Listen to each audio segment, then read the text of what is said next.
ఒక అందమైన అడవిలో ఒక నెమలి ఉండేది. దానికి చాలా రంగురంగుల మెరిసే రెక్కలు ఉండేవి. ప్రతిరోజు అది తన రెక్కలను విప్పి అడవిలో గర్వంగా నడిచేది. నన్ను చూడండి, నాలాంటి అందం ఈ అడవిలో ఎవరికీ లేదు అని ఇతర పక్షుల ముందు చెప్పేది.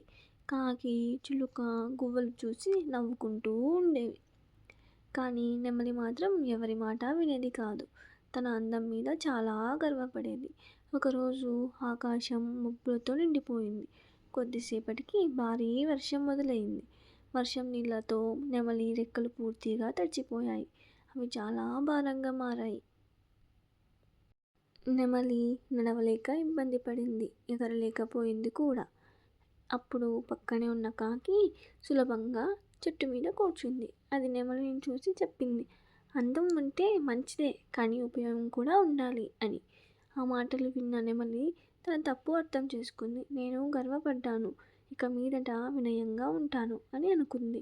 ఆ రోజు నుంచి నెమలి తన అందం గురించి అహంకారం చేయడం మానేసింది. దీనివల్ల తెలిసే నీతి ఏమిటంటే, బయట అందం కంటే వినయం, లోపలి విలువ ముఖ్యమైనవి అని.